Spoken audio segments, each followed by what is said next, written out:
ஹரஹர நம பார்வதி பதையே ஹரஹர மகாதேவா.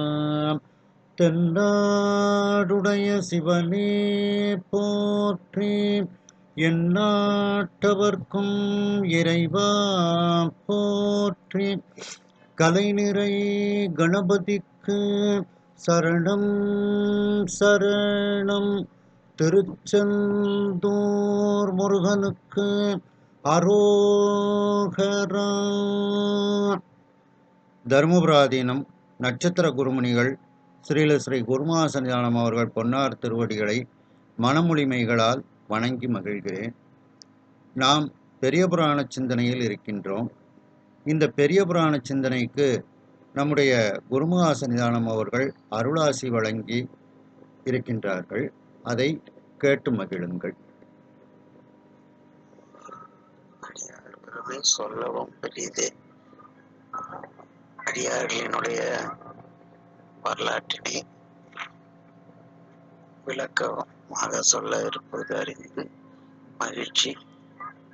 தொடர்ந்து தம்முடைய பணி சிறக்க வேண்டும் என்று எல்லாம் அல்ல செந்தமிழ் சொக்கநாதன் திருவருளை சிந்தித்து ஆசீர்வதிக்கின்றோம்.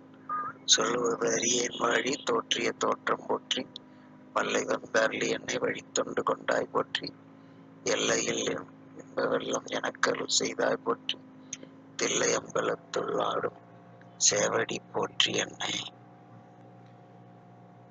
நம்முடைய இந்த பெரிய புராண சிந்தனைக்கு அருளாசி வழங்கிய நம்முடைய தர்மயாதீனம் நட்சத்திர குருமுனிகள் ஸ்ரீல ஸ்ரீ குருமாசனிதானம் அவர்கள் பொன்னார் திருவடிகளை மீண்டும் மனமொழிமைகளால் வணங்கி மகிழ்கிறேன். இந்த பெரிய புராண சிந்தனையை சிவனே நடத்தி கொண்டிருக்கக்கூடியவர் விக்ரமசிங்கபுரத்தை சார்ந்த திரு சுப்பிரமணியன் ஐயா அவர்கள், அவருடைய துணைவியார் ரேவதி அம்மையார் அவர்கள். அவர்களுக்கு வணக்கத்தை தெரிவித்துக் கொள்கின்றேன். இதை கூகுள் மீட்டில் சிறப்பாக நடத்தி கொண்டிருக்கக்கூடிய ஐயா பரமசோம் நடராஜன் ஐயா அவர்களுக்கும் மற்றும் வந்திருக்கக்கூடிய அனைத்து அன்பர்களுக்கும் எனது பணிவான வணக்கத்தை தெரிவித்துக் கொள்கின்றேன். நாம் பெரிய புராண சிந்தனையில் தடுத்தாட்கொண்ட புராணத்தில் இருக்கின்றோம். சுந்தரமூர்த்தி சுவாமிகள் திருவெண்ணைநல்லூரில் இறைவனுடைய அருள் பெற்று பித்தா பிறை சூடி என்ற பதிகம் பாடி, அதன் பிறகு சுந்தரமூர்த்தி சுவாமிகள் தில்லைக்கு வருகின்றார்கள், தரிசனம் செய்கின்றார்கள். அதன் பிறகு தில்லையில் நடராஜ பெருமான் திருவாரூரில் எம்பால் வருக என்று கூறுகின்றார். உடனே திருவாரூருக்கு சுந்தரமூர்த்தி சுவாமிகள் வந்து சேர்கின்றார்கள். வரக்கூடிய வழியில் பல திருத்தலங்களை, சீர்காழி, கோலக்கா போன்ற திருத்தலங்களை எல்லாம் தரிசனம் செய்து இறைவனுக்கு பதிகம் பாடி திருவாரூர் வந்து சேர்கின்றார்கள். திருவாரூருக்கு சுந்தரமூர்த்தி சுவாமிகள் வருவதை ஆரூர் பெருமான் அங்கு இருக்கக்கூடிய திருவாரூரில் இருக்கக்கூடிய சிவனடியார்கள் கனவில் சென்று கூறுகின்றார். அவரை வரவேற்று அழையுங்கள் என்று கூறுகின்றார். அனைத்து சிவனடியார்களும் இந்திரலோகமே இங்கு வந்தார் போல அந்த ஊரை அலங்கரித்து அவர்கள் சுந்தரமூர்த்தி சுவாமிகளை எதிர்கொண்டு அழைத்து தரிசனம் செய்கின்றார்கள். சுந்தரமூர்த்தி சுவாமிகள் அந்த அடியார்களினுடைய அழைப்பை ஏற்று வீதியில் நடந்து வரும்போதே அந்த ஆரூர் பெருமான் எம்மையும் ஆழ்வரோ கேளீர் என்று என்னை அவர் அடிமையாக ஆட்கொள்வாரா என்று ஒரு பதிகம் பாடுகின்றார். அதன் பிறகு இறைவனை தரிசனம் செய்கின்றார். இறைவன் அவருக்கு தெய்வ வாக்காக, நான் உன்னை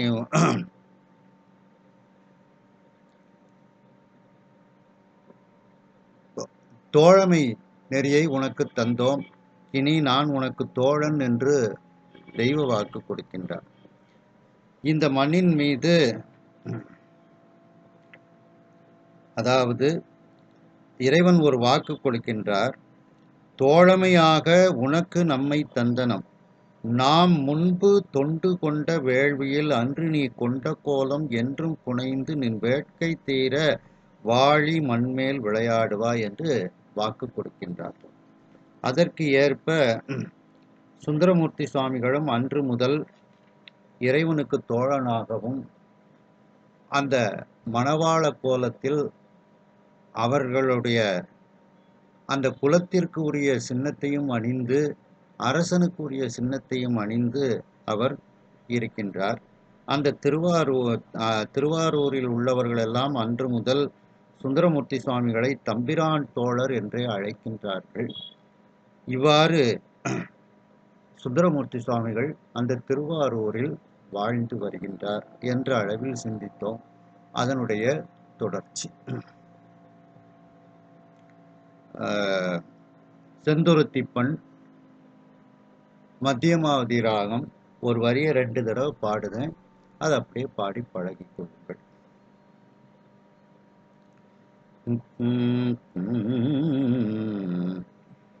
இதற்கு முன் எல்லை எல்லாம் திருநகர் இதனுள் வந்து இதற்கு முன் எல்லை எல்லாம் திருநகர் இதனுள் வந்து முதற் பெரும் கையிலை ஆதி முதல்வர்தம் பங்கினாட்கு முதற் பெரும் கையிலை ஆதி முதல்வர்தம் பங்கினாட்கு பொது கடிந்து உரிமை செய்யும் பூங்குழல் சேடி மாறில் பொது கடிந்து உரிமை செய்யும் பூங்குழல் சேடி மாறில் கதிர்த்து பூர் ஏந்து கொங்கை கமலினி அவதரித்தாள் கதிர்த்த பூர் ஏந்து கொங்கை கமலினி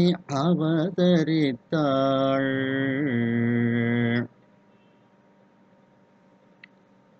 இதற்கு முன் இதுவரைக்கும் நடந்தது, அதற்கு அப்புறம் நடக்க இருப்பது அப்படிங்கிறது இதற்கு பொருள். எல்லா எல்லையில், அதாவது சுந்தரமூர்த்தி சுவாமிகள் திருவாரூருக்கு வருவதற்கு முன்பு இந்த திருவாரூரில் என்ன நடந்தது அப்படிங்கிறத நான் சொல்றேன் அப்படின்ட்டு இப்ப அந்த வரலாற்றை ஆரம்பிக்கின்றார்.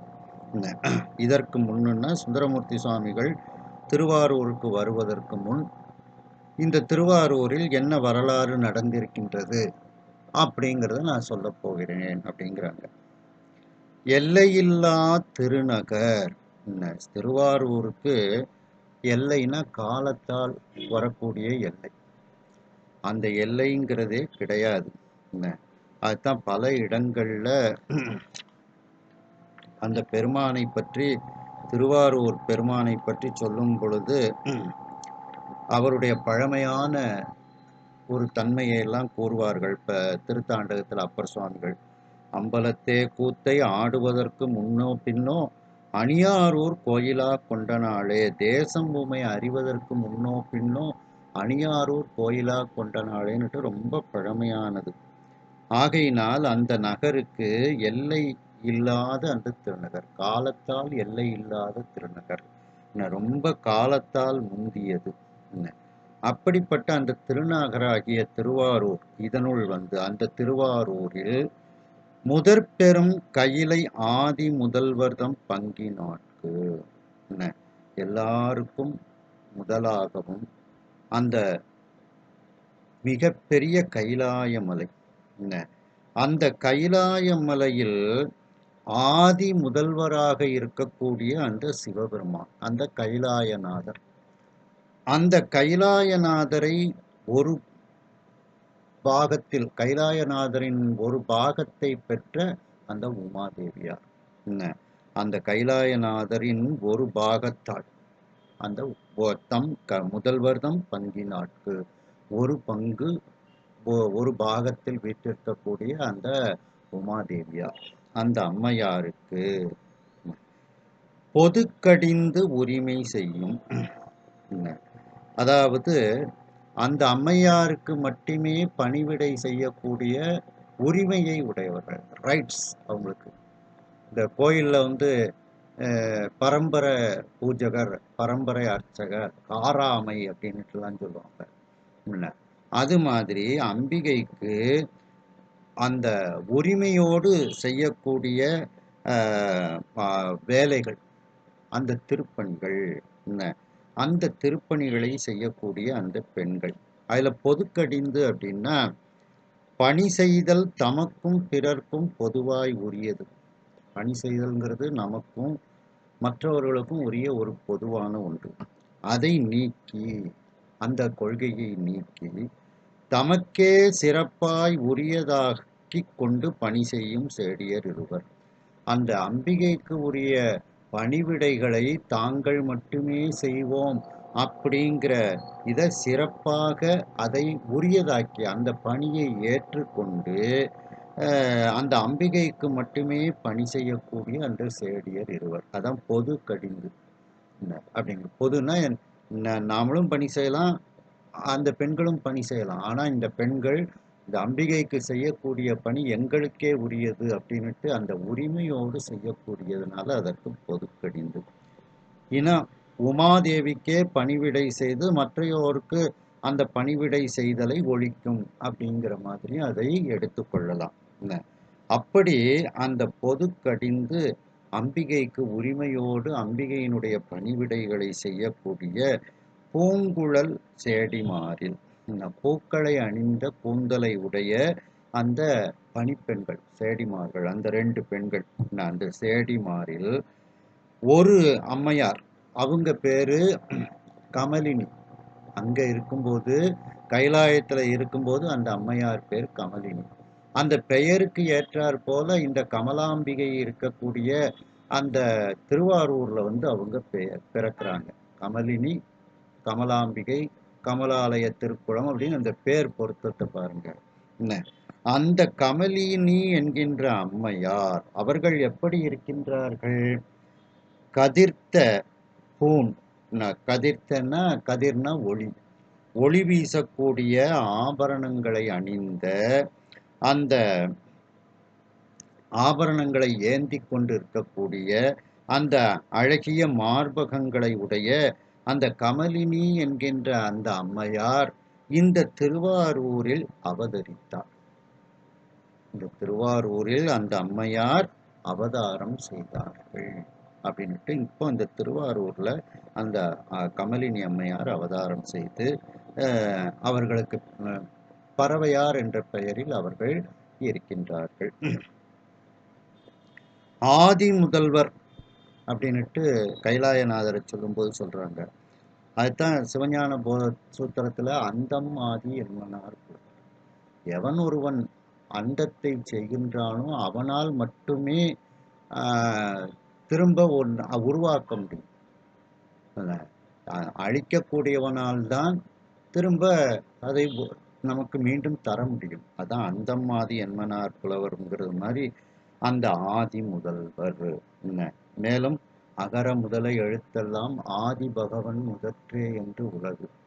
அந்த ஆதி பகவன் மாதிரி இங்க ஆதி முதல்வர் அப்படின்னுட்டு அதற்கு சுவாமிய கைலாயத்தில் இருக்கக்கூடிய அந்த பெருமான் அப்படின்ட்டு இதில் சொல்லப்படுகிறது.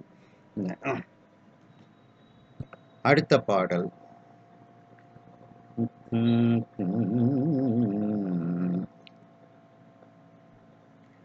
கதிர்மணி பிறந்ததென்ன உருத்திர கணிகை மாறா. கதிர்மணி பிறந்ததென்ன உருத்திர கணிகை மாறாம். பதியிலார் குலத்துள் தோன்றி பறவையார் என்னும் நாமம். பதியிலார் குலத்துள் தோன்றி பறவையார் என்னும் நாமம். விதியுளி விளக்கத்தாலே மேதகு சான்றோர் ஆன்ற. விதியுளி விளக்கத்தாலே மேதகு சான்றோர் ஆன்ற. மதியதி புனிதன் நன்னாள் மங்கள அணியால் சாற்றே. மதியதி புனிதன் நன்னாள் மங்கள அணியால் சாற்றே.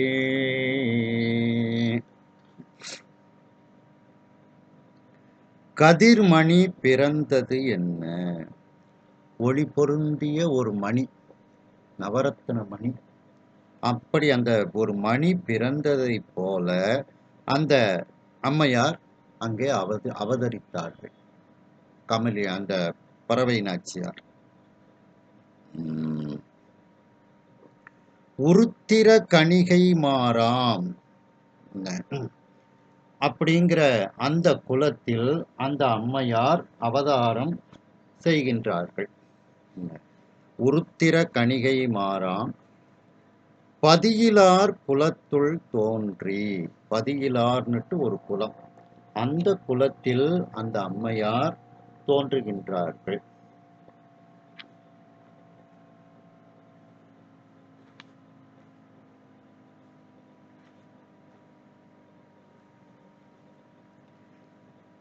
பறவையார் என்னும் நாமம். அவங்களுக்கு பறவையார் அப்படிங்கிற பெயரை சூட்டுகின்றார்கள். விதியுளி விளக்கத்தாலே. இந்த அம்மையார் தோன்றின்னு தான் இந்த அம்மையாருக்கு கொடுக்குறாங்க, பிறத்தல் அப்படிங்கிற மாதிரி கொடுக்கல. அப்போ பதியிலார் குலத்துள் இந்த அம்மையார் தோன்றுகின்றார்கள்.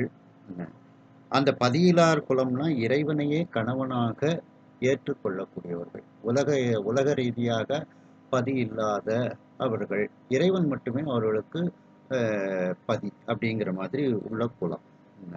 அப்படிப்பட்ட அந்த குலத்துள் தோன்றி அந்த அம்மையாருக்கு விதியுளி விளக்கத்தாலே, அதாவது நூலில் விதித்தவாறு அந்த விளக்கத்திற்கு ஏற்றாற் போல பறவையார் என்னும் நாமம், பறவையார் என்கின்ற பெயரை மேதகு சான்றோர் ஆன்ற சாற்றி, அந்த மேன்மை தங்கிய சான்றோர்களெல்லாம் இந்த பெயரை அந்த பெண்ணிற்கு அவர்கள் நாமகரணம் சூட்டுகின்றார்கள், பெயர் வைக்கின்றார்கள். மேலும் அந்த சான்றோர் ஆன்ற மதியணி புனிதன் நன்னாள். அது எப்படிப்பட்ட நாள்ல அந்த பெயர் சூட்டு விழா நடக்கின்றது? அந்த திருவாதிரை மதியணி, சந்திரனை அணிந்த புனிதன், அந்த சிவபெருமானுக்கு உரிய நன்னாள் எது? திருவாதிரை திருநாள்.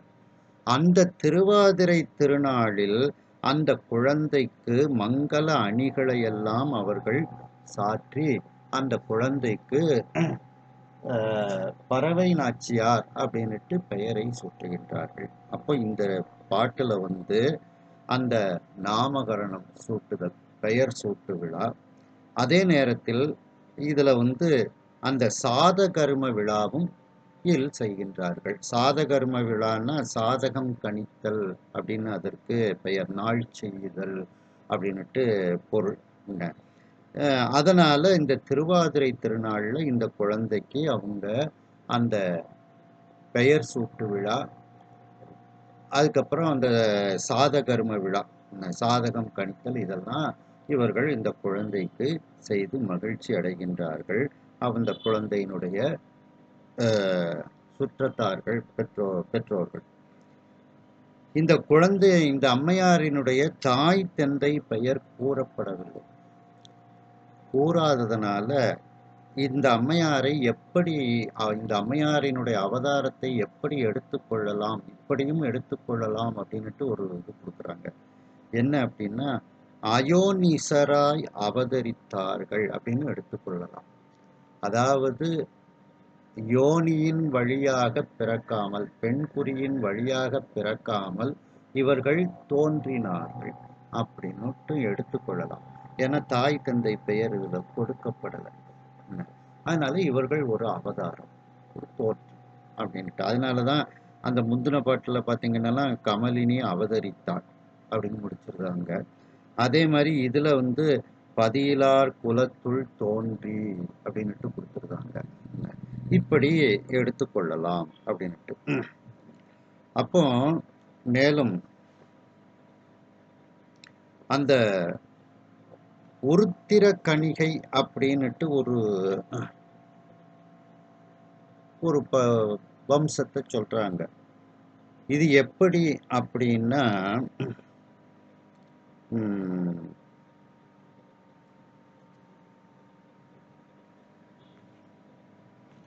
அதாவது இச்சை ஞானம் கிரியை அப்படின்னுட்டு சிவசக்திகள் மூவர். அந்த 3 பேர்கள் காலில் அணிந்திருக்கக்கூடிய சிலம்பு, அந்த நூபுரம், அந்த நூபுரத்தினுடைய அந்த சிலம்பினுடைய சத்தத்திலிருந்து முறையே 3 பெண்கள் வருகின்றார்கள். முதல்ல உருத்திர கணிகை வருகின்றார்கள், அடுத்து உருத்திர கன்னிகை வருகின்றார்கள், மூன்றாவது உருத்திர தாசி அப்படிங்கிறவங்க வருகின்றார்கள். இத காமிகாகமம் போன்றதெல்லாம் இதை பற்றி சொல்லுகிறது. இவர்களுடைய இலக்கணங்கள், இவர்களுடைய ஒழுக்கங்கள், இதையெல்லாமும் அந்த ஆகமத்துல சொல்லப்படுகிறது. அந்த அதுல சொல்லக்கூடிய அந்த உருத்திர கணிகை அப்படிங்கிறவங்க கோயில்ல இருக்கக்கூடிய மகாமண்டபம் முதல் கருப்பாவரண பிரகாரம் வரை திரு அலகு இட வேண்டும், திருமெழுக்கு இட வேண்டும். மேலும் அவர்கள்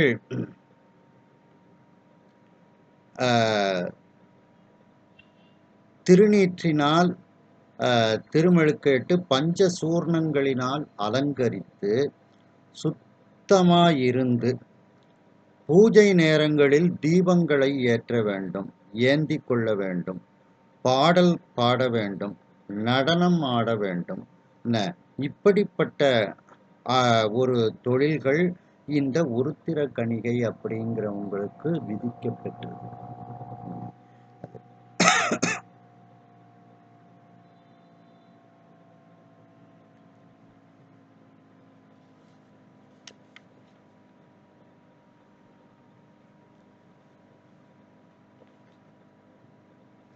அப்படிப்பட்ட அந்த உயர்ந்த குலமாகிய அந்த உருத்திரை கணிகை குலத்தில் இவர்கள் அவதாரம் செய்கின்றார்கள்.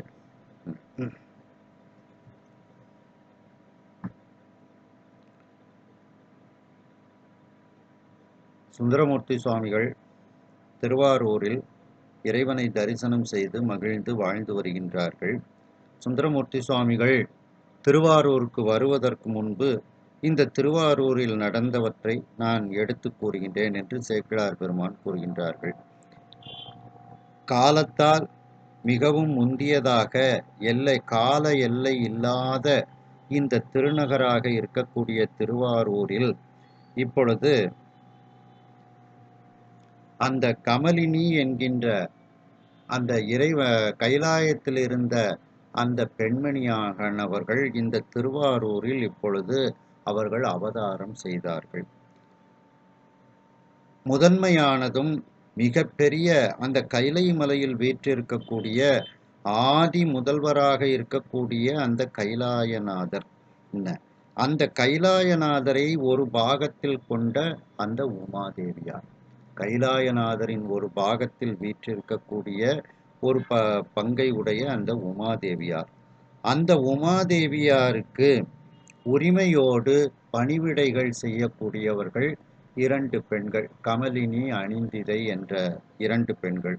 இவர்கள் அந்த உமாதேவியாருக்கு செய்யக்கூடிய அந்த பணிவிடைகள் தங்களுக்கு மட்டுமே உரிமையானது, வேறு யாருக்கும் அதில் உரிமை கிடையாது என்று அந்த பொதுத்தன்மையை நீக்கி, அந்த எல்லாரும் உமாதேவியாருக்கு பணிவிடை செய்யலாம், அந்த இது பொதுத்தன்மை. ஆனால் அந்த பொதுத்தன்மையை இவர்கள் விலக்கி அந்த உமாதேவியாருக்கு நாங்கள் மட்டுமே பணிவிடை செய்வோம் என்ற ஒரு உரிமையை பெற்று உமாதேவியாருக்கு பணிவிடை செய்து கொண்டு இருக்கக்கூடியவர்கள். ஆகையினால் அவர்கள் பொது கடிந்து அப்படின்ட்டு அந்த பதத்தை போடுகின்றார்கள். அந்த உரிமையோடு அந்த அம்பிகைக்கு பணிவிடை செய்யக்கூடிய அந்த பூக்களை அணிந்த கூந்தலை உடைய அந்த சேடிமாராகிய கமலினி, அணிந்திதை என்ற அந்த 2 பெண்களில் ஒரு பெண்ணாகிய கமலினி என்ற அந்த அம்மையார் இந்த திருவாரூரில் அவதாரம் செய்து அவர்கள் இருக்கின்றார்கள், குழந்தையாக அவதரிக்கின்றார்கள். அந்த பெண் எப்படிப்பட்டவள்? ஒளி வீசக்கூடிய அழகிய நகைகளை அணிந்திருக்கக்கூடிய சிறந்த மார்பகங்களை உடைய அந்த கமலினி என்கின்ற அந்த பெண். இந்த வர்ணனை கைலாயத்தில் இருக்கும்போது அவங்க எப்படி இருந்தாங்கங்கிற வர்ணனை. அப்படிப்பட்ட அந்த கமலினி என்றவர்கள் இப்பொழுது ஒரு குழந்தையாய் இந்த திருவாரூரில் அவர்கள் அவதாரம் செய்து சுந்தரமூர்த்தி சுவாமிகளுக்காக காத்திருக்கின்றார்கள். அந்த ஒளி பொருந்திய ஒரு மணி, அந்த நவரத்தினங்களில் சிறந்த அந்த மணியானது தங்கள் குலத்தில் பிறந்து இருக்கின்றாள் என்று அந்த உருத்திர கணிகைமார் என்கின்ற அந்த குலத்தில் இந்த அம்மையார் தோன்றுகின்றார்கள். அவர்களுடைய குலம் இன்னும் பதியிலார் குலம். இறைவன் ஒருவனே அவர்களுக்கு பதி என்ற கொள்கையை உடையவர்கள். மற்ற யாரும் அவர்களுக்கு பதி கிடையாது. சிவபெருமான் ஒருவனே அவர்களுக்கு பதி. ஆகையினால் பதி இல்லார் அப்படின்னுட்டு அந்த குலம். அப்படிப்பட்ட அந்த குலத்தில் தோன்றிய ஒரு குழந்தையாக தோன்றி அந்த அம்மையார் திருவாரூரில் இருக்கின்றார்கள். அங்கு இருக்கக்கூடிய அந்த பெரியவர்கள் எல்லோரும், அந்த குழந்தைக்கு சுற்றத்தார்கள் எல்லோரும் அந்த நூலில் விதிக்கப்பட்ட அந்த விதித்தவாறு அதில் சொல்லப்பட்ட விளக்கத்திற்கு ஏற்றாற் போல அந்த மேதகு சான்றோர், அந்த மேன்மை பொருந்திய அந்த அடியார்கள் எல்லாம் அந்த குழந்தைக்கு பறவையார் என்கின்ற பெயரை சூட்டி அந்த பெயர் சூட்டு விழாவை நடத்துகின்றார்கள். மேலும் அந்த சிவபெருமான் சந்திரனை தலையில் அணிந்திருக்கக்கூடிய புனிதனாகிய அந்த சிவபெருமானினுடைய நல்ல நாளாகிய, சிவபெருமானுக்கு உரிய நாளாகிய அந்த திருவாதிரை நாளில், திருவாதிரை நட்சத்திர நாளில் இந்த குழந்தைக்கு மங்கள அணிகளையெல்லாம் அணிவித்து அந்த குழந்தைக்கு சாதகர்ம விழாவும் அவர்கள் எடுக்கின்றார்கள். சாதகர்ம விழா என்றால் சாதகம் கணித்தல். அந்த சாதகம் கணித்தல் விழாவில் அவர்கள் இந்த குழந்தைக்கு மங்கள ஆபரணங்களை எல்லாம் அணிவிப்பார்கள். அப்படிப்பட்ட அந்த ஒரு விழாவானது நடந்து இந்த பறவை நாச்சியார் அங்கே இப்பொழுது குழந்தை பருவத்தில் அவர்கள் இருக்கின்றார்கள்.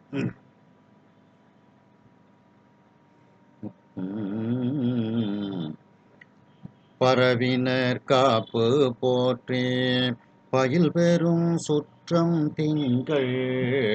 பரவினர் காப்பு போற்றி பயில் பெறும் சுற்றம் தன் திங்கள்.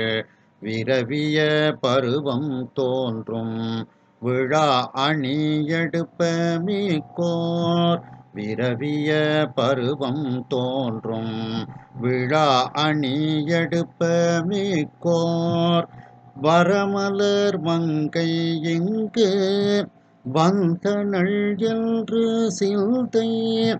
வரமலர் மங்கை இங்கு வந்தனள் என்று சிந்தை. தரவரு மகிழ்ச்சி பொங்க தளர்நடை பருவம் சேர்ந்தார். தரவரு மகிழ்ச்சி பொங்க தளர்நடை பருவம் சேர்ந்தார்.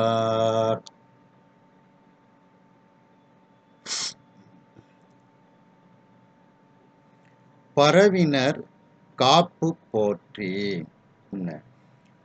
அந்த அங்கு வந்தவர்கள் அந்த குழந்தைக்கு காப்பு அணிவிக்கின்றார்கள். காப்புன்னா திருநீரு அப்படின்னு அர்த்தம். காப்புன்னா திருநீரு. அப்போ பரவினர் அப்படின்னா அங்கு வந்திருக்கக்கூடியவர்கள் காப்பு போற்றி அந்த குழந்தைக்கு திருநீரு அணிவிக்கின்றார்கள். திருநீரு, திலகம் இதையெல்லாம் அணிவிக்கின்றார்கள்.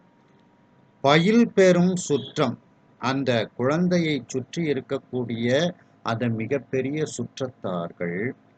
திங்கள் விரவிய பருவம் தோன்றும், ஒவ்வொரு மாதமும் ஏற்படக்கூடிய அந்த பருவங்கள், அந்த பருவங்கள் தோன்றக்கூடிய அந்த நாட்களிலெல்லாம் ஒவ்வொரு மாசமும் ஒவ்வொரு விழா நடத்துவாங்க.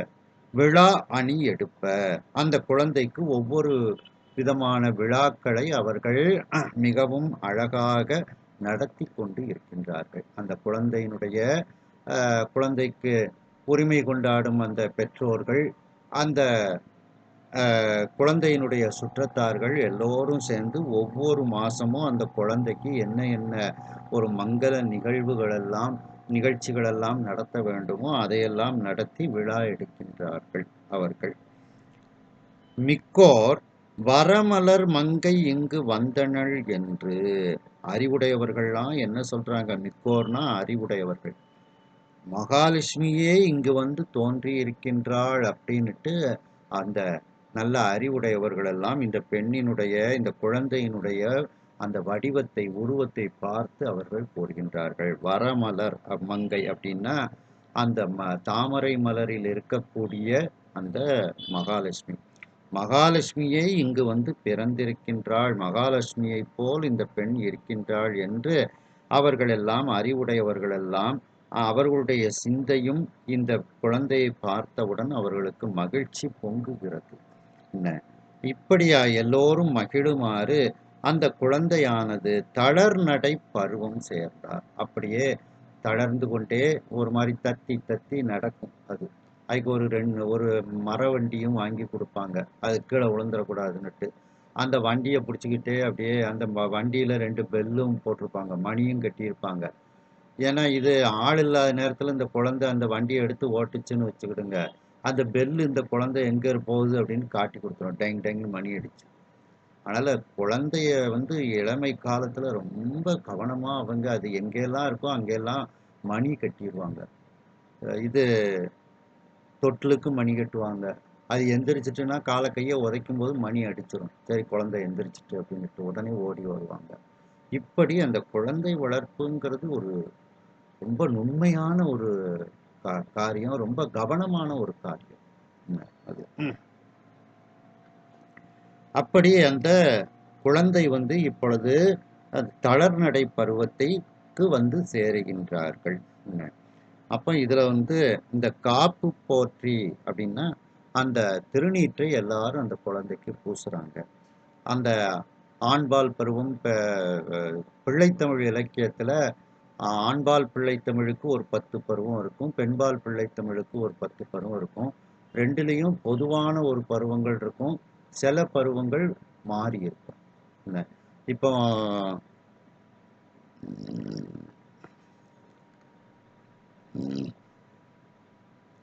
ஆண்பால் பிள்ளைத்தமிழ்ல சிறுதேர் பருவம் ஆண்பால் பிள்ளைத்தமிழ்ல மட்டும்தான் இருக்கும்.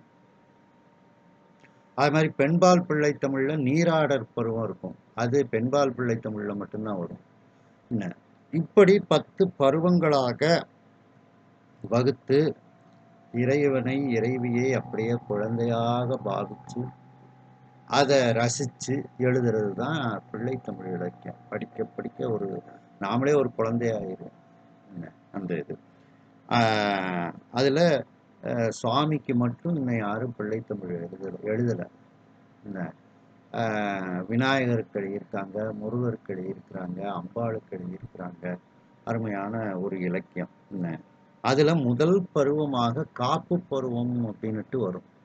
இந்த காப்பு பருவத்தில் அந்த எல்லாத்தையும் அழைத்து விநாயகர், முருகர், சுவாமி, அம்பாள், மகாலட்சுமி, சரஸ்வதி எல்லாத்தையும் அழைச்சி நீங்கள் என்னுடைய குழந்தைய பத்திரமா காப்பாற்றணும் அப்படின்ட்டு அவர்களை வேண்டுவதாக அமைந்த ஒரு பாடல்களாக அது வந்து இருக்கும். ஏன்னா ஒரு தாய் வந்து இப்போ விநாயகர், முருகர், அம்பாளெல்லாம் யாரும் காப்பாற்ற வேண்டிய தேவையில்லை. ஆனாலும் அந்த தாய்க்கு உரிய ஒரு இலக்கணம்ல தன்னுடைய குழந்தைய பத்திரமா பாதுகாக்கணும் அப்படிங்கிற இதில் அந்த தாய் வந்து கூறுவதாக எல்லாத்தையும் அழைச்சி என் பிள்ளைய பத்திரமா பாதுகாக்கணும் அப்படின்ட்டு எழுதுவது தான் அந்த காப்பு பருவம் அப்படின்ட்டு. அப்படி நீங்கள்லாம் என் பிள்ளைய காப்பாற்றுங்க அப்படின்னு எழுதுவது அந்த பிள்ளைத்தமிழ் இலக்கியத்தில் உள்ளது. இங்கே இந்த காப்பு அப்படின்ட்டு இங்கே சொல்லப்படுவது அந்த திருநீர். அந்த திருநீரை பூசி நீங்கள்லாம் என் பிள்ளைய காப்பாற்றுங்கன்னு அந்த தாய் வேண்டுவாங்க. இவங்க ஒரு பாடலாக கொடுக்குறாங்க, ஒரு தாய் வந்து மகாலட்சுமி நீ என் பிள்ளைய காப்பாற்று, மகாவிஷ்ணு என் பிள்ளைய காப்பாற்று, சிவபெருமானே நீ காப்பாற்றுன்னு அவங்க வேண்டுவாங்க. அது திருநீர் பூசுதல். திருநீர் தான் பெரிய காப்பு, ரட்சை நமக்கு. அது அப்போ இதை வந்து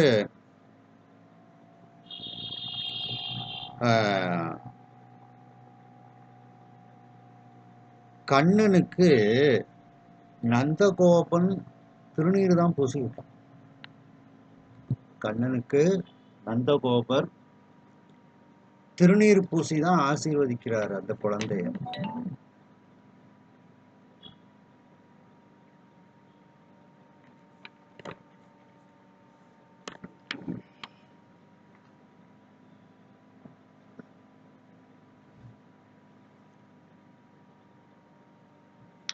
விஷ்ணு புராணத்துல பூதனை வதம் அப்படிங்கிற பகுதியில சொல்லும்போது நந்தகோபர் தன்னுடைய குழந்தையாகிய கண்ணனுக்கு கோமய சூரணம் இட்டார் அப்படின்னுட்டு இருக்கு. திருநீருன்னு இல்லாம கோமய சூரணம். கோமயம்னா என்னது? பசுஞ்சாணம். அந்த பசுஞ்சாணத்தினால அந்த பசுஞ்சாணத்தை எரிச்சு பஸ்மமாக்கி அதை தான் அதில் ஒரு வாசனை பொருட்கள் எல்லாம் கொஞ்சம் சேர்த்துக்கிடுவாங்க. நல்லா சுத்தமாக்கிக்கிடுவாங்க. அந்த இதைத்தான் சூரணம் அப்படின்னு சொல்லுவாங்க. அந்த கோமய சூரணத்தை நெற்றியில் இட்டார்னுட்டு விஷ்ணு புராணத்தில் இருக்கு. கோமய சூரணம்னா விபூதின்னு அர்த்தம், திருநீர். அது அப்போ அதுதான் அந்த காப்பாக இடுதல் அப்படின்னுட்டு அதற்கு பொருள். பெரியாழ்வாரும் பார்த்தீங்கன்னா ஓரளவு ஒரு பொதுமையாக இருக்கக்கூடியவர், வைணவ சைவ பேதம் இல்லாதவர் அவருமே காப்பிடவாராயின்னு ஒரு பதிகத்தையே பெருமாள் மேல எழுதுறார். காப்பிடுதல் அப்படின்னா திருநீர் தான் ஒரு காலத்துல அந்த திருமால்லாம் அணிஞ்சிருக்கிறார். கிருஷ்ணன் சிவபூஜை எல்லாருமே அந்த 10 அவதாரத்துல 9 அவதாரமுமே சிவபூஜை செல்வர்கள் தான் திருமால். எல்லாருமே ராமாயணத்துல உள்ளவங்க, மகாபாரதத்துல உள்ளவர்கள் அனைவருமே சிவபூஜை செய்யக்கூடியவர்கள் தான். இந்த நாமம் இதெல்லாம் பின்னால ஒரு வழக்கு தான் அது. அப்படி இந்த குழந்தைக்கு வந்தவர்கள் எல்லோரும் திருநீர் பூசி எல்லாரும் இந்த குழந்தையை காப்பாத்துங்க அப்படின்ட்டு அந்த விழா நடக்குது. இவ்வாறு ஒவ்வொரு மாதமும் நடக்கக்கூடிய விழாக்கள் நடந்து இந்த குழந்தை அந்த தளர்நடை பருவத்தை தத்தி தத்தி நடக்கக்கூடிய பருவத்தை சேருகின்றார்கள். ரெண்டாவது, இந்த திருத்தலத்துல மகாலட்சுமி சுவாமியும் அம்பாளையும் வழிபட்டு பேறு பெற்றவள். அதனாலையும் ஒரு மகாலட்சுமியே இங்க வந்த மாதிரி இருக்கின்றது அப்படின்னுட்டு எல்லாரும் ஆச்சரியப்படுகின்றார்கள். அடுத்த பாடல்.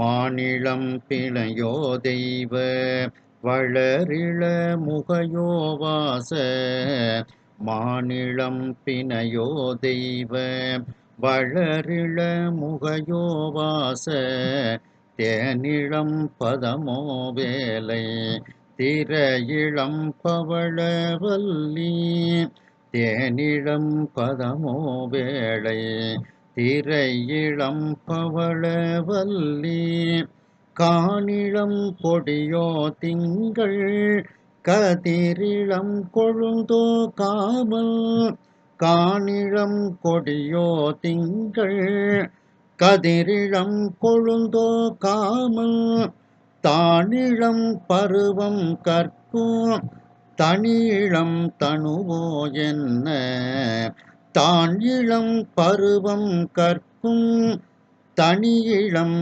தனுவோ என்ன.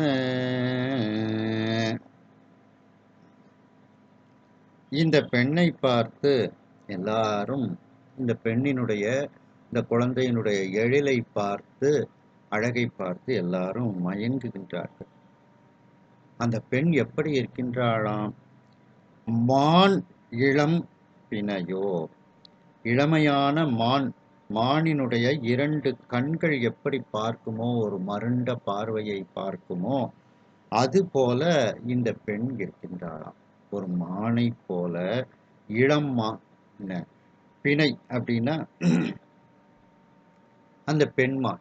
அந்த பெண்மானினுடைய 2 கண்கள் அப்படியே மருண்ட பார்வை பார்க்கும். அது போல இந்த பெண் மானை போல இருந்தாள். தெய்வ வளர் இளமுகையோ. அப்போ இப்போ அது குழந்தையா இருக்கு. குழந்தையா இருக்கும்போது மார்பகங்கள் வளர்ச்சி இருக்காது. ஆனா இனிமேல் வளர்ச்சி அடையும். அதனால அதையும் வர்ணிக்கின்றார். தெய்வத்தன்மையும் இனி வளரக்கூடிய, வளர்னா இனி வளரக்கூடிய அப்படின்னு அர்த்தம். இனிமேல் வளர்ச்சியும் கொண்ட கோங்கி கோங்கு கோங்க மலரின் இள அரும்பை போல அந்த பெண்ணினுடைய மார்பகங்கள் இருந்தது அப்படின்ட்டு சொல்றாப்ல. என்ன அப்போ அடுத்து ஏன்னா சிறு வயதில் மார்பு வளர்ச்சி இல்லாமையால் இனி வளரும் அப்படின்ட்டு வர்ணிக்கின்றார். அடுத்து வாச தேன் இளம் பதமோ, வாசனை மிகுந்த அந்த தேனினுடைய இளமையான ஒரு தன்மையோ அப்படின்னுட்டு தன்மையை போல இருந்தாள் அப்படின்னுட்டு அவர்கள் ஆச்சரியத்தோடு இதை நினைத்து பார்க்கின்றார்கள். அதுல என்ன வாசத்தேன் அப்படின்னா, தேன் பூவுல இருந்து தேனை எடுக்கும் போதும் பூவோட வாசனையும் அந்த தேன்ல சேரும். ஒண்ணு. ரெண்டாவது, அது ஒரு மரத்துல கூடு கட்டுதுன்னு கூடு கட்டும் போது அந்த மரத்தினுடைய வாசனையும் அதுல சேரும். வேப்ப மரத்துல வேப்பம்பூல இருந்து தேன் எடுத்தா கொஞ்சம் கசப்புத்தன்மை அதிகமா இருக்கும்னு சொல்லப்படுது.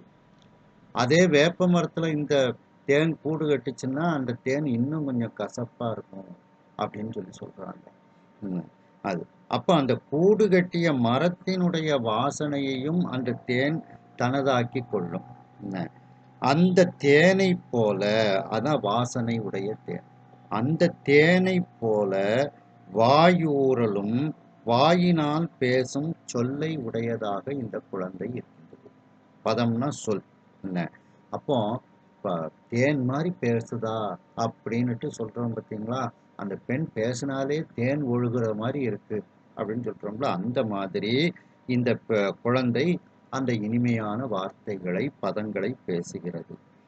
வேலை திரை இளம் பவழவல்லி காணிளம் கொடியோ, வேலைனா கடல், திரைனா அலை, அலைகளை உடைய கடலில் இளம் பவழக்கொடி படர்ந்து கிடக்கின்றது.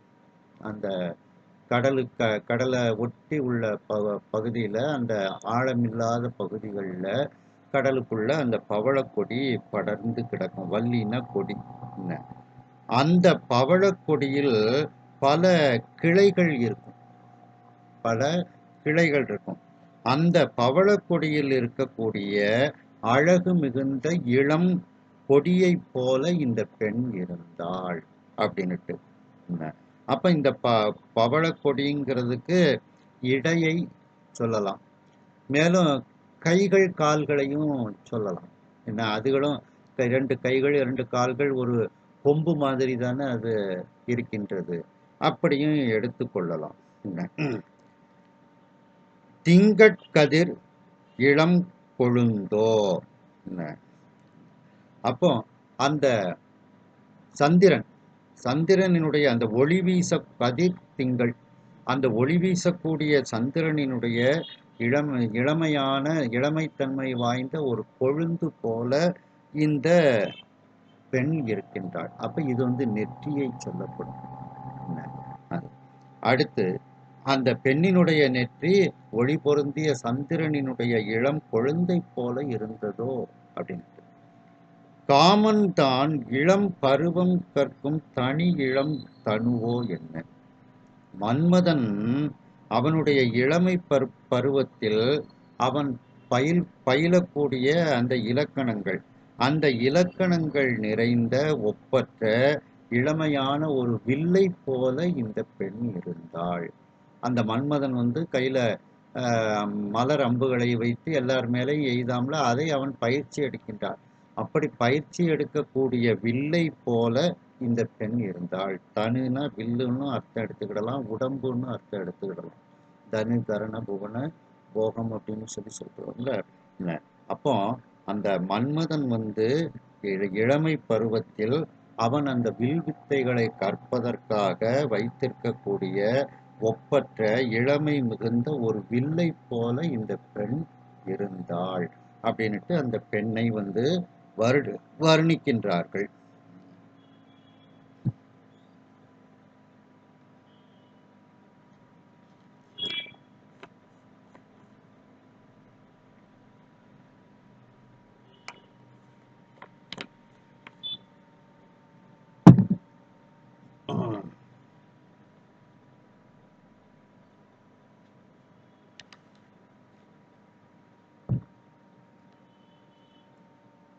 அந்த பறவை நாச்சியார் என்ற குழந்தைக்கு அங்கு வந்தவர்களெல்லாம்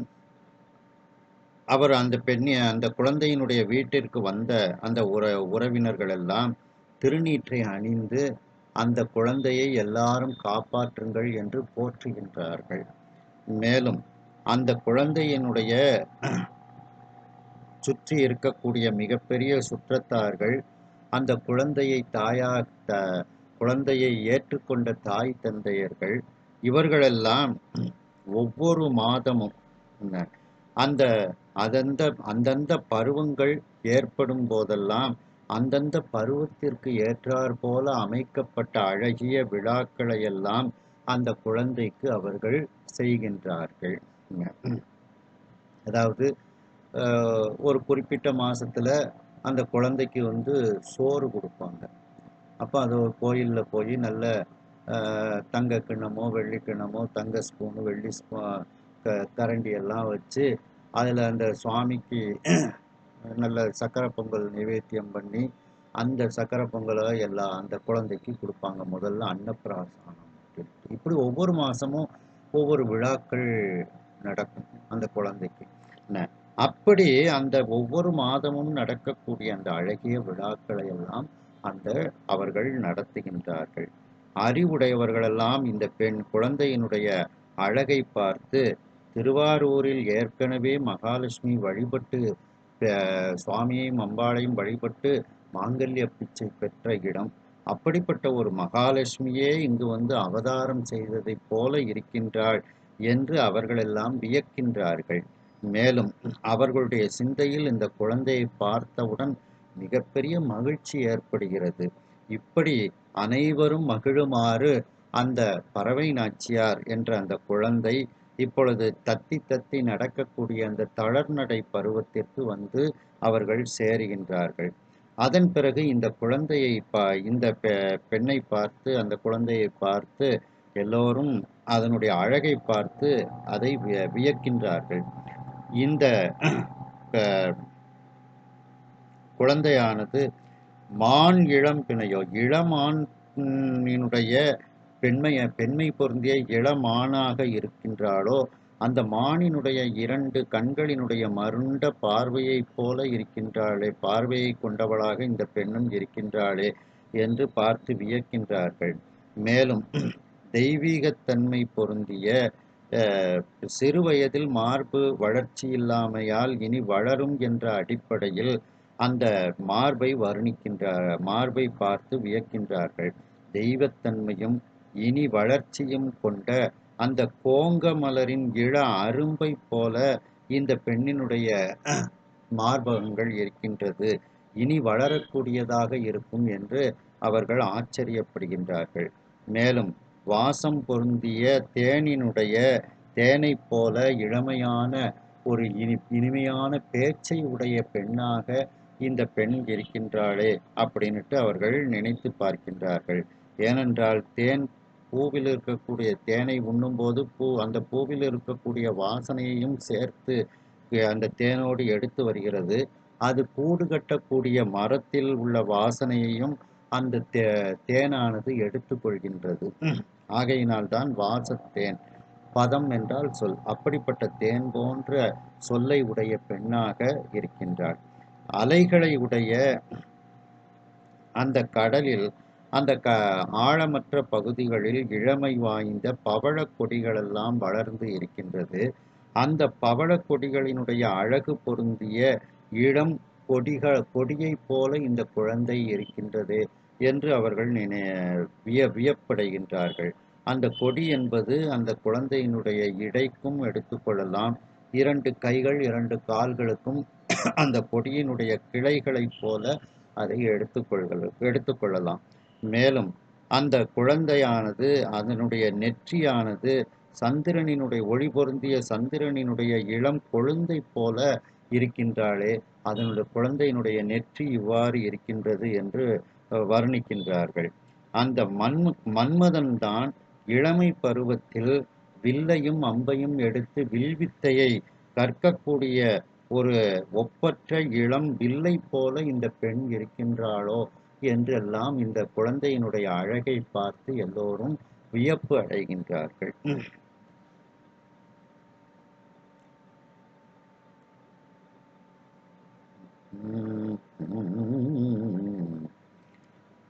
நாடும் மின் பொற்பு வாய்ப்பு நாடு நாள் வளர்ந்து பொங்க, நாடும் மின் பொற்பு வாய்ப்பு நாடு நாள் வளர்ந்து பொங்க, ஆடும் மென் கழங்கும் பந்தும் அம்மனை ஊசல் இன்ன, ஆடும் மென் கழங்கும் பந்தும் அம்மனை ஊசல் இன்ன, பாடும் இன்னிசையும் தங்கள் பனிமலை வள்ளி பாதம், பாடும் இன்னிசையும் தங்கள் பனிமலை வள்ளி பாதம், கூடும் அன்புருக பாடும் கொள்கை ஓர் குறிப்பு தோன்ற, கூடும் அன்புருக பாடும் கொள்கை ஓர் குறிப்பு தோன்ற.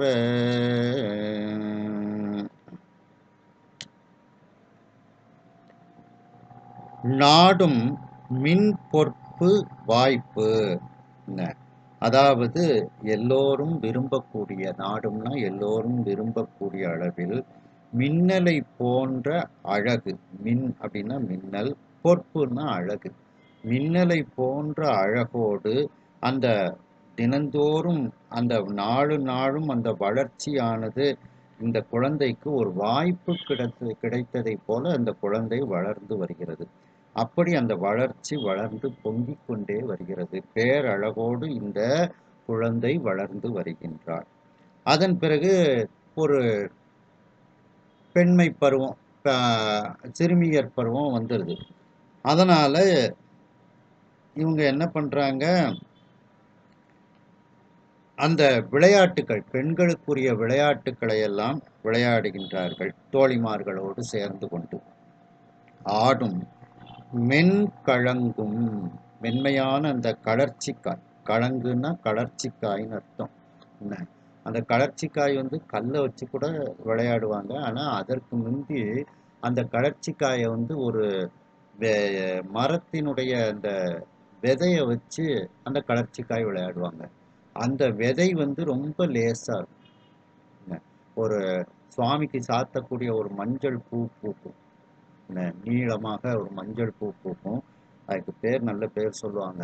அதில் ஒரு காய் காய்க்கும். அந்த காயை வந்து காய வச்சா அந்த உள்ளே இருக்கக்கூடிய விதை வந்துடும். அந்த விதை வந்து கலர்ச்சிக்காய் வச்சு விளையாடுவாங்க. ரொம்ப லேசாக இருக்கும். அதான் கலர்ச்சிக்காய். அந்த கலர்ச்சிக்காய் கிடைக்கலன்னா கல்லை வச்சு விளையாடுவாங்க. அது அதுக்கப்புறம் பந்து, அம்மனை, அம்மானை, ஊஞ்சல், இன்ன இவைகளையெல்லாம் அவர்கள் இன்ன ஆடும். இவைகளையெல்லாம் அந்த தோழிகளோடு சேர்ந்து அந்த பெண்ணானவள் ஆடுகின்றாள், விளையாடுகின்றாள். பாடும் இன்னிசையும், அதுக்கப்புறம் இனிமையான இசையால் பாடுகின்றாள். பாடும்போது அந்த அம்பிகையை நினைத்து பாடுகின்றாள். தங்கள் பனிமலை வள்ளி பாதம், அந்த பெண்கள் முன்பே வசித்த தங்கள், அந்த பெண்கள் முன்பே வசித்த தங்களுடைய இடமாகிய அந்த பனிமலை, கைலாய மலை, பனி சூடிய மலை, அந்த கைலாய மலையில் இருக்கக்கூடிய வள்ளி, அந்த கைலாய நாயகி, அந்த அம்மையினுடைய பாதம், அந்த அம்மையினுடைய திருவடியை கூடும் அன்பு உருக பாடும் கொள்கை. அந்த அம்பிகையினுடைய திருவடியை நாம் சென்று அடைய வேண்டும் அப்படிங்கிற எண்ணத்தில் அன்பு உருக அந்த பெண்கள் எல்லாம் பாடுவார்கள். அந்த பாட்டுல உள்ள வரிகள் வந்து இந்த ஒரு கொள்கையை வெளிப்படுத்துவதாக இருக்கும். எப்படின்னா, என்று உன் திருவடியை வந்து சேர்வேன் தாயே அப்படின்ட்டுலாம் அந்த மாதிரி அமைப்புல இந்த குழந்தைகள் வந்து பாடுகிறது. உன் திருவடியை எனக்கு எப்பொழுது தருவாய், சீக்கிரமே தருவாயாக அப்படிங்கிற மாதிரி அந்த பதங்களை எல்லாம் வச்சு அம்பிகை மீது அந்த அம்பிகையினுடைய திருவடியை சேர வேண்டும்ங்கிற கொள்கை வெளிப்படுமாறு அந்த பாடல்களை எல்லாம் பாடுகின்றார்களாம். ஏன்னா ஏற்கனவே கைலாயத்துல இருந்தவங்க அவங்க. அப்படிப்பட்ட ஓர் குறிப்பு தோன்ற ஒரு ஒப்பற்ற குறிப்பு இந்த பெண் பாடக்கூடிய பாட்டில் எப்பொழுதும் தோன்றிக் கொண்டே இருக்கணும். அப்ப என்னைக்கு நாம அம்பிகையினுடைய திருவடியை நாம் சென்று சேரப் போறோம், மீண்டும் அந்த அம்பிகைக்கு செய்யக்கூடிய பணிவிடையை செய்ய போகின்றோம் அப்படிங்கிற எண்ணத்திலேயே இந்த பெண் இருக்கின்றார்.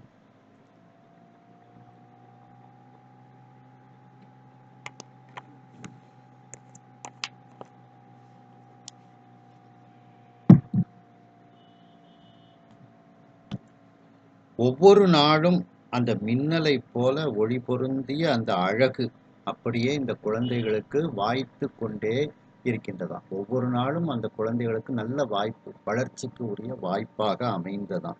அப்படி அவர்கள் வளர்ந்து கொண்டே வந்தார்கள் அப்படின்னுட்டு சொல்லி சொல்றாங்க. அதுல அந்த வாய்ப்பு நாலு நாள் வளர்ந்து அப்படின்னா என்ன அர்த்தம் அப்படின்னா, இப்ப சில பேர் இருப்போம், திடீர்னு ஒரு ஊரெல்லாம் ஒரு அம்மை வந்துடும், இல்லை ஏதாவது ஒரு மலேரியா காய்ச்சல் அந்த மாதிரி எல்லாரும் வந்துடும், எல்லாரும் அதில் சங்கடப்படுவாங்க. அந்த மாதிரி எல்லாம் எந்த ஒரு துன்பமும் இல்லாமல் தினந்தோறும் உடல் வளர்ச்சிக்கு ஒரு நல்ல வாய்ப்பாக அமைந்து இந்த குழந்தை வளர்ந்து வருகின்றாள் அப்படிங்கிறது அதற்கு பொருள். வாய்ப்பு அப்படின்னா இந்த மாதிரி நோய் எதுவும் யாரையும் சீரழிக்காம அந்த குழந்தைகள் நன்றாகவே வளர்ந்து வருகின்றார்கள் அப்படின்ட்டு.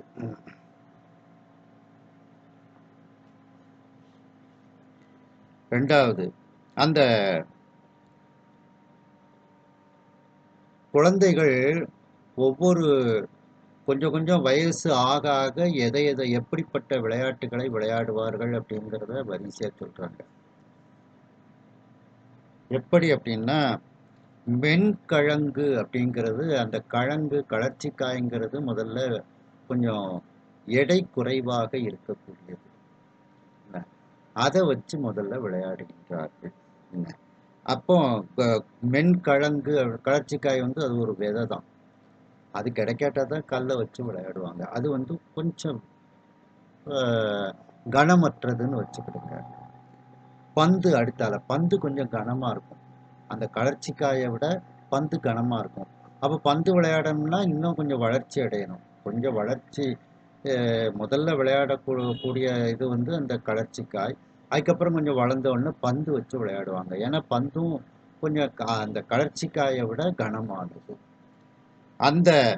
அதுக்கப்புறம் அந்த களர்ச்சிக்காயை விட கொஞ்சம் அதிக கனமானது அம்மனை,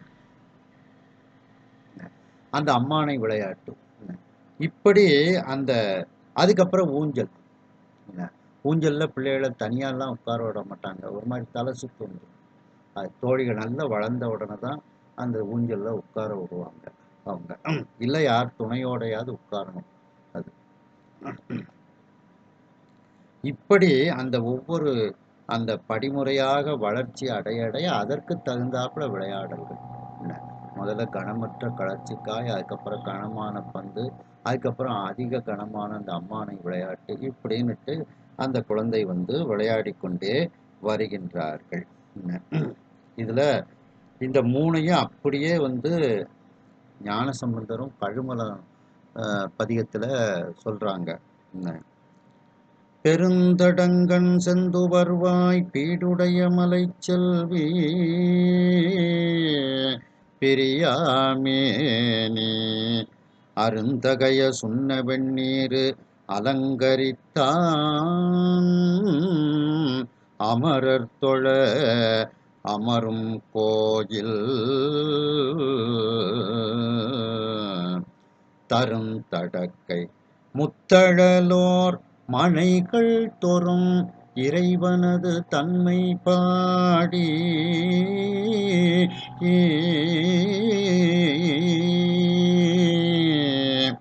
கருந்தடங்கண்ணார் கழல் பந்து அம்மானை பாட்டு அயரும் கழுமலமே. இதே அமைப்பதான் இங்கேயும் சம்பந்த பெருமானும் சொல்லியிருக்கிறாங்க. ஏன்னா சேக்கலார் அதற்கு பின்னால வந்தவங்க இந்த சம்பந்த பெருமான் சொன்ன அதே வரிசை கிரமத்தை இதுல பின்பற்றுறாங்க பாருங்க. கருந்தடங் கண்ணார் கழல் கழல்னா கழற்சிக்காய், பந்து, அம்மானை அப்படின்னு இதே வரிசையை பின்னால் வரக்கூடிய சேக்கிழார் பெருமானும் கையாளுதாங்க. அது இது ஒரு அருமையான ஒரு இடம். திருவாசகத்திலையும் அம்மானை பாட்டு இருக்கு, ஊஞ்சல் பாட்டெல்லாம் இருக்குது. விண்ணாடும் தேவர்க்கு மேலாய வேதியனை மண்ணாடும் மன்னவர்க்கு மாண்பாகி நின்றானை தன்னார் தமிழழிக்கும் தன் பாண்டி நாட்டானை பெண்ணாடும் பாகனை பேணு பெருந்துறையில் கண்ணார் கழல் காட்டி நாயேனை ஆட்கொண்ட அண்ணாமலையானை பாடுதுங்கான் அம்மானாகாய். அதே மாதிரி சீரார் பவழம் கால் முத்தம் கயிறாக ஏறாரும் பொற்பலகை ஏறி இனிதமர்ந்து நாராயணன் அறியா நாள் மலர்த்தாள் நாயடியேற்கு ஊராகத் தந்தருளும் உத்தர கோசமங்கை ஆரா அமுதின் அருள்தாளினை பாடி போரார்வேர் கண்மட வீர் பொன்னூசல் ஆடாமோ. ஊஞ்சல் பாட்டு. இப்படி அந்த பெண்ணானவள் அந்தந்த ஒரு வளர்ச்சிக்கு வயதுக்கு ஏற்றாற் போல விளையாட்டுகளை எல்லாம் விளையாடி கொண்டு இனிமையான இசைகளை பாடிக்கொண்டு அந்த இசையில் தங்களுடைய தலைவியாகிய அந்த உமாதேவியாரினுடைய திருவடியை என்று சென்று சேருவோம் அப்படிங்கிற குறிப்பு தோன்றக்கூடிய பதங்களை எல்லாம் பிரயோகப்படுத்தி அந்த பாடல்களை எல்லாம் பாடிக்கொண்டு இந்த பெண் அந்த பறவை நாச்சியார் இருந்து வருகின்றார்கள்.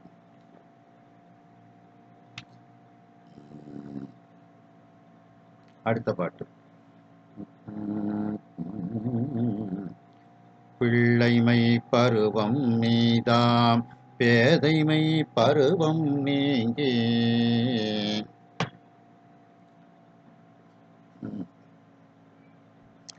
பிள்ளைமை பருவம் நீதாம் பேதைமை பருவம் நீங்கி அள்ளுதற்கு அமைந்த பொற்பால் அணங்கண்மை தனங்கள் ஈட்டம் அள்ளுதற்கு அமைந்த பொற்பால் அணங்கண்மை தனங்கள் ஈட்டம் கொள்ளமிக்கு உயர்வ போன்ற கொங்கை கோங்கரும்பை வீழ்த்த கொள்ளமிக்கு உயர்வ போன்ற கொங்கை கோங்கு அரும்பை வீழ்ப்ப உள்ளமை தன்மை முன்னை உண்மையும் தோன்ற உய்ப்பார் உள்ளமை தன்மை முன்னை உண்மையும் தோன்ற உய்ப்பார்.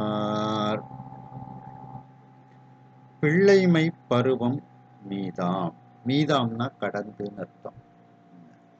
அப்ப இந்த பிள்ளைமை பருவம் அப்படிங்கிறது 5 வயது வரைக்கும் உள்ள பருவம். அதுக்கு பேர் பிள்ளைமை பருவம் அப்படின்னு பேர். அப்ப அந்த 5 வயது பருவத்தை எல்லாம் இப்ப கடந்தாச்சு. பிள்ளைமை பருவம் மீதாம்னா கடந்து செல்லுதல். 5 வயசுக்கு மேல ஆயாச்சு. பேதைமை பருவம் நீங்கி அடுத்தால பேதை பருவம், அந்த பருவத்தையும் தாண்டி அள்ளுதற்கு அமைந்த பொற்பால். இப்போ அள்ளி எடுத்துக்கொள்கின்ற விருப்பத்தை உண்டாக்கும் அழகுடன் அணங்கண் மெய்த்தனங்கள் ஈட்டம். அந்த மன்மதனினுடைய மெய்யாகிய அந்த கொங்கைகளின் குவியலை ஏற்றுக்கொள்ளும் பொருட்டாய் மிகவும் உயர்ந்து வளர்வன போல கொங்கைகள். அதாவது அந்த மன்மதனின் அணங்கன்னா மன்மதன், அந்த மன்மதனின் மெய்யாகிய அந்த மார்பகங்கள் அவைகள் மிக உயர்வாக மிக செழிப்பாக வளர்ந்து இருக்கின்றது. அந்த மார்பகங்கள் கோங்கு அரும்பை வீழ்ப்ப, கோங்க மலரினுடைய அரும்பை வெற்றி கொண்டு விட்டது. அப்போ அந்த அளவுக்கு அந்த கோங்கு அரும்பத்தான் அதற்கு உவமையாக சொல்வார்கள். அந்த கோங்கு அரும்பையே வெற்றி கொண்டு விட்டது. அப்போ அதை விட மிக அழகிய தனங்களை உடைய பெண்ணாக அந்த பெண் இருக்கின்றாள். அந்த அம்மையார் பறவை நாச்சியார் இருக்கின்றார்கள். கோங்கு அரும்பை வீழ்ப்பென தோல்வி அடைய செய்தல். அந்த கோங்க மலரினுடைய அரும்பை வெற்றி கொண்டது மார்பகங்கள். உள்ள மெய்த்தன்மை, இப்படிப்பட்ட அந்த உள்ளத்தோடும் உடலின் தன்மையோடும் முன்னை உண்மையும் தோன்ற உய்ப்பார். முற்காலத்துல நாம அந்த உமாதேவியாருக்கு பணிவிடை செய்தோம் அப்படிங்கிற அந்த உண்மையும் அந்த பெண்ணிடத்தில் தோன்றுமாறு, அந்த பறவை நாச்சியாரிடத்தில் தோன்றிக்கொண்டே இருக்குமாறு இப்படியே வாழ்க்கையை கழித்து வருகின்றார்கள் அந்த அம்மையார்.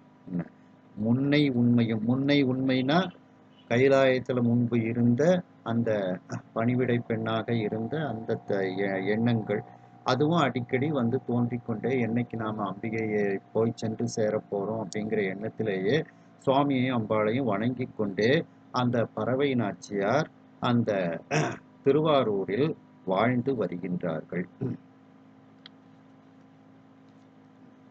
அதாவது இப்படிப்பட்ட உடலின் தன்மையோடு உள்ளத்திலும் ஒரு தன்மை அந்த பெண்ணிற்கு ஏற்படுகிறது. உள்ளத்தில் என்ன தன்மை ஏற்படுகிறது? முற்பிறவியில் அந்த கைலாயத்தில் அமைந்த அமைப்பும் தோன்றுமாறு மனதில் தோன்றிக்கொண்டே அந்த பெண் வந்து பறவை நாச்சியார் வாழ்ந்து வருகின்றார்கள். இந்த பருவங்கள், பெண்ணினுடைய பருவங்களை சொல்லணும்னா பிள்ளை பருவம், பேதை பருவம். பேதை பருவம்னா ஒரு அறியாத பருவம். பெதும்பை பருவம், அது அறிந்தும் அறியாமலும் உள்ளது. மங்கை பருவம் வந்து அறிந்தது. மடந்தை பருவம் அறிந்து நாயகன் மேற் காதல் கொள்வது. அறிவை பருவம் நாயகனிடத்து இன்பம் துய்ப்பது. தெரிவை பருவம் இன்பம் பெருகுவது. பேரிளம்பன், பேரிளம்பன்னா கிழவின்னு அர்த்தம். கிழவியத்தான் பேரிளம்பன்னு சொல்லுவாங்க. இப்படி அந்த பெண்ணுக்கு உரிய ஒவ்வொரு பருவங்கள். அது இங்க பிள்ளை பருவம், பேதைமை பருவத்தை அந்த கோடிட்டு காமிச்சிருக்காங்க.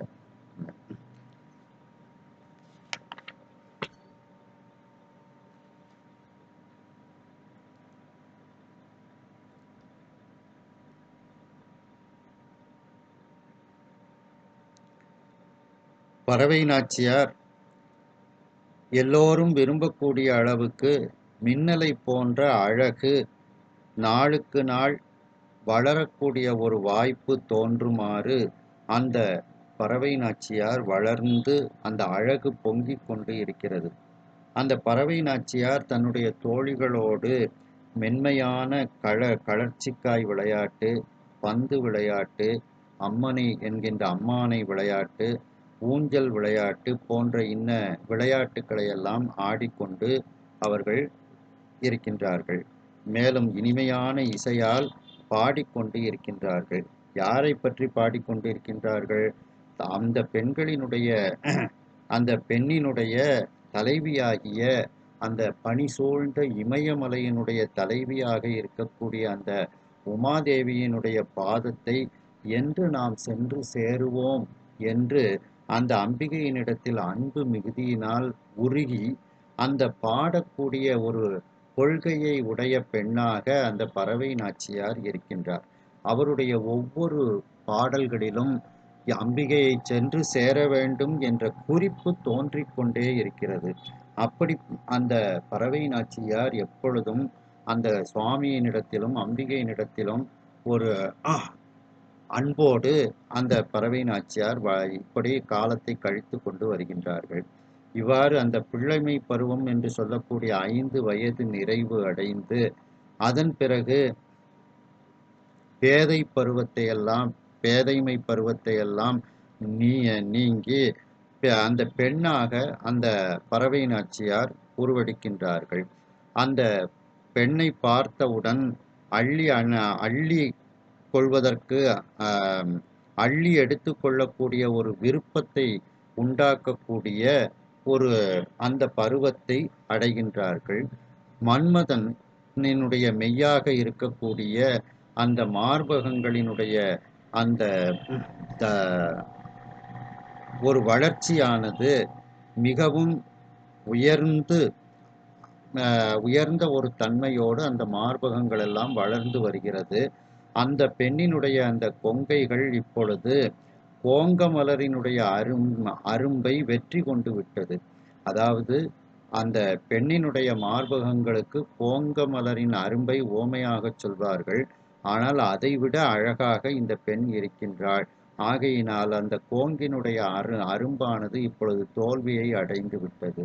மேலும் அந்த பெண்ணினுடைய உள்ளத்தினுடைய தன்மையும் உடலினுடைய தன்மையும் எப்பொழுதும் அந்த முற்காலத்தில் உள்ள உண்மை, இதற்கு முற்பிறவியாகிய கைலாயத்தில் இருக்கக்கூடிய அந்த அம்பிகைக்கு பணிவிடை செய்யக்கூடிய அந்த உண்மையை நினைத்து கொண்டே அந்த உண்மைகள் அடிக்கடி மனத்தில் தோன்றுமாறு இவ்வாறு அந்த பறவை நாச்சியார் தன்னுடைய வாழ்க்கையை நடத்தி கொண்டு வருகின்றார்கள்.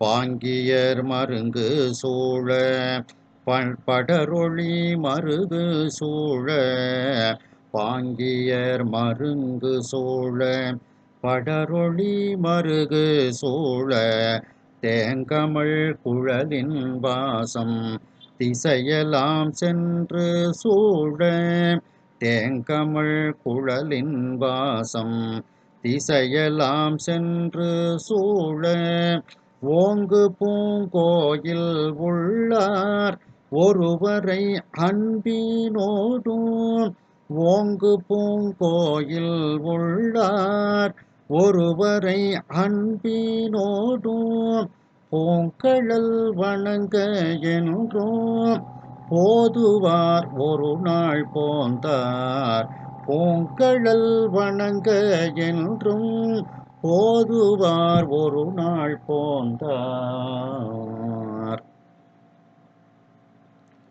பாங்கியர் மருங்கு சூழ, பறவை நாச்சியாருக்கு தோழிகளாக இருக்கக்கூடியவர்களெல்லாம் அந்த பறவை நாச்சியாரினுடைய இரண்டு பக்கங்களிலும் சூழ்ந்து வர,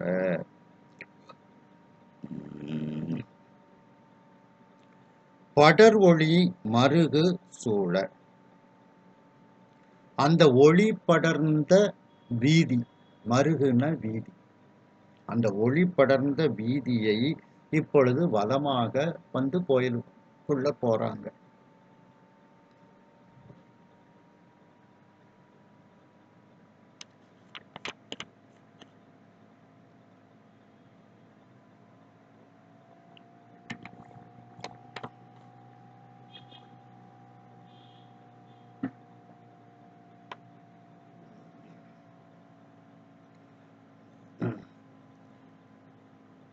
மருகு சூழ, மருகுன வீதி, அந்த வீதியில் ஒளி நிறைந்து படர்ந்து இருக்கின்றது.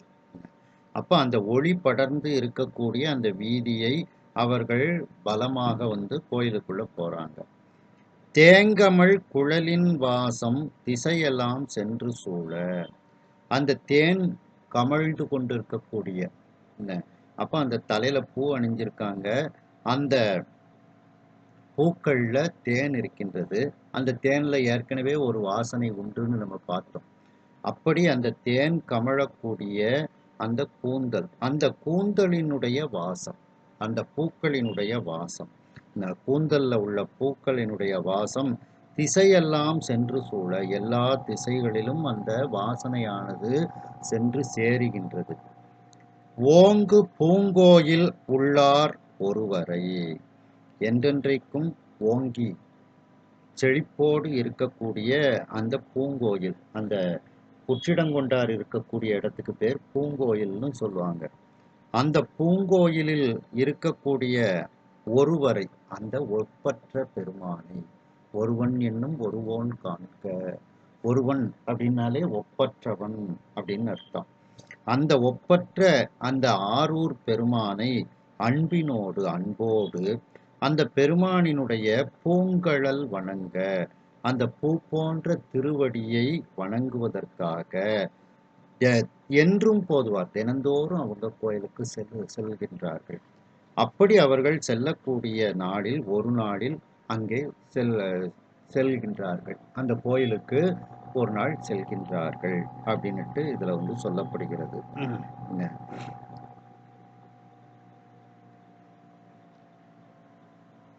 அடுத்த பாட்டு அணி சிலம்பு அடிகள் பார்வென்று அடிபடுத்தனம் என்றார்ப்ப, அணி சிலம்பு அடிகள் பார்வென்று அடிபடுத்தனம் என்று ஆர்ப்ப, மணிகிழற் காஞ்சி அல்குல் வரியரவு உலகை வென்ற, மணிகிழற் காஞ்சி அல்குல் வரியரவு உலகை வென்ற, துணிவு கொண்டு ஆர்ப்ப மஞ்சு சுரிகுழற் கழிய விழும், துணிவு கொண்டு ஆர்ப்ப மஞ்சு சுரிகுழல் கழிய விழும், பணியும் என்றின வண்டார்ப்ப பறவையார் போதும் போதில், பணியும் என்று இனவண்டு ஆர்ப்ப பறவையார் போதும் போதில்.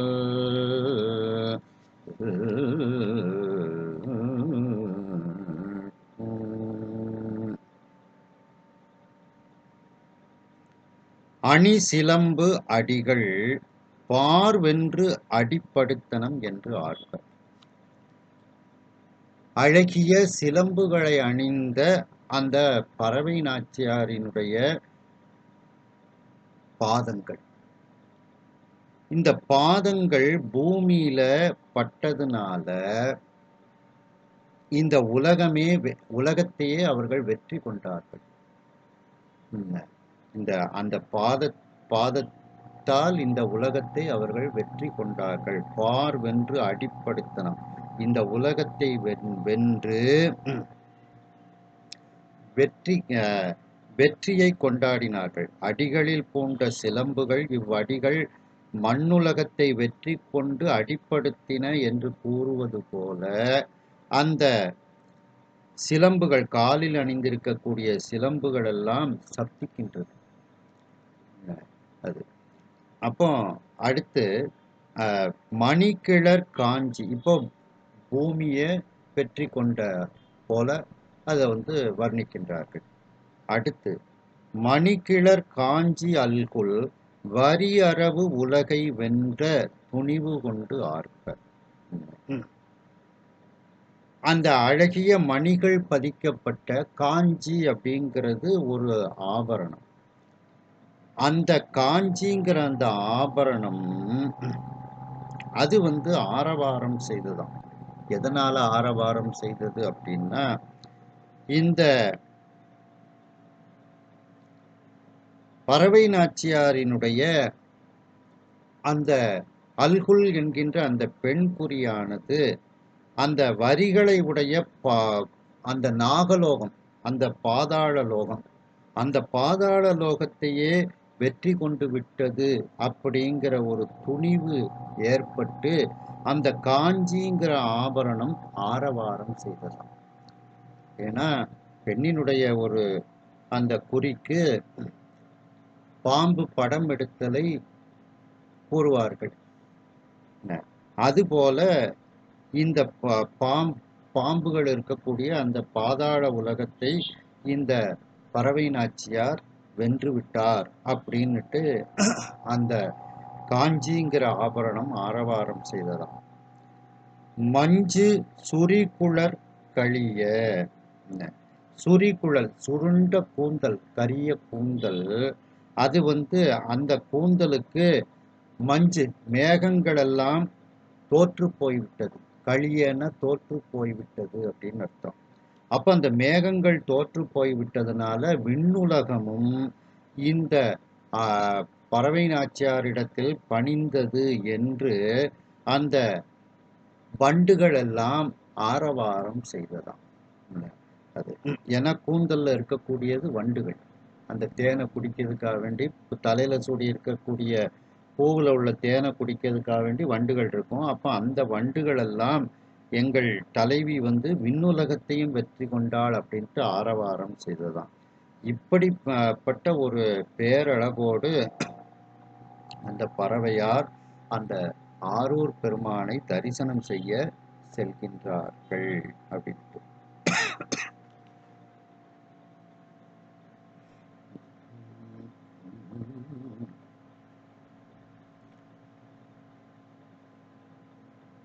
பறவை நாச்சியார் தன்னுடைய 2 பக்கத்திலும் தன்னுடைய தோழிமார்களாகிய பாங்கியர்கள் சூழ திருவாரூர் பெருமானை தரிசனம் செய்ய செல்கின்றார்கள். அவர்கள் செல்லக்கூடிய அந்த வீதியில் ஒளி படர்ந்து வெளிச்சமாக இருக்கின்றது. அவர்கள் அந்த வீதியை வலமாக கோயிலுக்குள் அவர்கள் செல்கின்றார்கள். ஏன்னா தில்லை வட்டம் தொழுவார்ங்கிறது மாதிரி திருவாரூர் வட்டம் தொழுவார் அப்படிங்கிறது. திருவாரூர் எல்லையை தொழுதாலே நமக்கு சிறப்பு தான். திருவாரூர் பிறந்தார்கள் எல்லாருக்கும் அடியேன் அப்படின்னு பாடுறாங்க. மேலும் அந்த பறவை நாச்சியார் பறவை நாச்சியாரினுடைய கூந்தலில் தேன் பொருந்திய ஒரு வாசனையும் ஏற்படுகிறது. அந்த பூக்களிலிருந்தும் வாசனை ஏற்படுகிறது. அந்த வாசனையானது எல்லா திசைகளிலும் சென்று சூழ்ந்து இருக்கின்றது. இவ்வாறு அவர்கள் என்றென்றைக்கும் ஓங்கி உயர்ந்து கொண்டே இருக்கக்கூடிய அந்த புற்றிடம் கொண்டார் இருக்கக்கூடிய அந்த பூங்கோயிலில் இருக்கக்கூடிய பெருமானாகிய அந்த ஒப்பற்ற ஆரூர் பெருமானை அன்போடு அந்த பெருமானினுடைய பூ போன்ற திருவடியை வணங்குவதற்காக தினந்தோறும் அவர்கள் செல்லக்கூடியவர்கள். அப்படி தன்னுடைய வழக்கத்தின்படி அன்றைக்கு ஒரு நாள் அவர்கள் அந்த பெருமானை ஆரூர் பெருமானை வணங்குவதற்காக அவர்கள் தன்னுடைய தோழிமாரோடு செல்கின்றார்கள். அந்த பறவை நாச்சியார் எப்படிப்பட்ட அழகாக இருக்கின்றார்கள் என்றால், அந்த பறவை நாச்சியாரினுடைய காலில் அணிந்திருக்கக்கூடிய சிலம்புகளானது அவைகள் ஆரவாரம் செய்கின்றது. எதற்காக? அந்த பறவை நாச்சியாரினுடைய திருவடிகள் இந்த பூமியில் பட்டு நடப்பதனால், இந்த பூமியில் மிதித்து நடப்பதனால், இந்த பூமியே அந்த பறவை நாச்சியாருக்கு இப்பொழுது